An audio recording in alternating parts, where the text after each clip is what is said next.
بصیرت پر آپ دیکھ رہے ہیں سیرت النبی صلی اللہ علیہ وسلم۔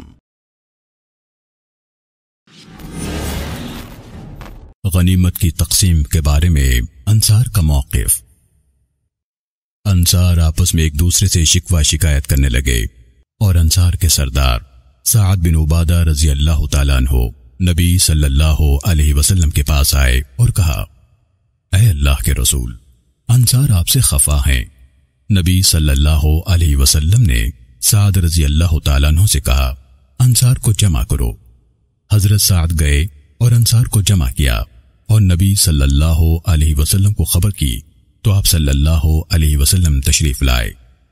نبی صلی اللہ علیہ وسلم نے انصار سے فرمایا، اے انصار کے لوگوں، تمہارے بارے میں کون سی بات مجھے پہنچ رہی ہے؟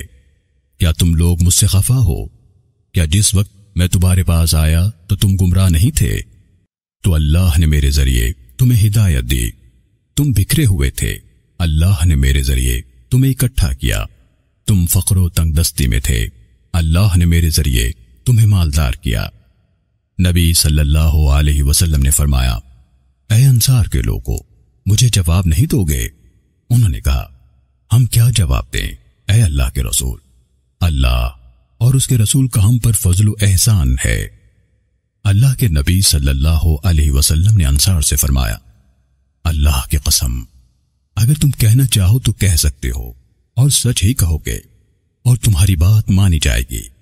کیا آپ اس حال میں ہمارے پاس آئے کہ جب لوگوں نے آپ کو جھٹلا دیا تو ہم نے آپ کی تصدیق کی، آپ کو بے یار و مددگار چھوڑ دیا گیا تو ہم نے آپ کی مدد کی، آپ کو دھتکار دیا گیا تھا اور ہم نے آپ کو ٹھکانہ دیا، آپ محتاج تھے تو ہم نے آپ کی مدد کی۔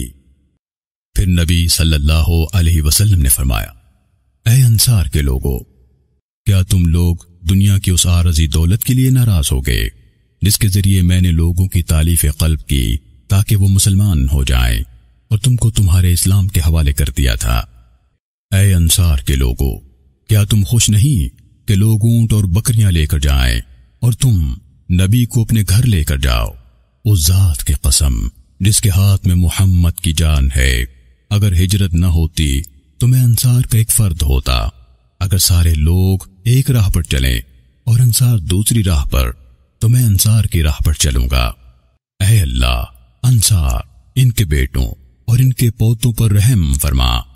یہ باتیں سن کر انصار دھاڑے مار مار کر رونے لگے کہ ان کی داڑیاں تر ہو گئیں اور کہا، ہم راضی اور خوش ہیں کہ ہمارے حصے اور نصیب میں نبی صلی اللہ علیہ وسلم ہیں۔ اس طرح نبی صلی اللہ علیہ وسلم نے اپنے صحابہ کرام سے سرداران قریش کو زیادہ دینے اور کچھ کو بالکل نہ دینے کی حکمت بتلائی کہ ان کے مرتد ہونے کا خدشہ ہے۔ رسول اللہ صلی اللہ علیہ وسلم نے فرمایا، میں کچھ ایسے لوگوں کو دیتا ہوں جن کے اسلام سے پھر جانے اور بے صبری کا مجھے ڈر ہے، اور کچھ لوگوں کو اللہ نے ان کے دلوں میں جو بھلائی اور بے نیازی رکھی ہے اس کے بھروسے سے چھوڑ دیتا ہوں۔ عمرہ جعرانہ۔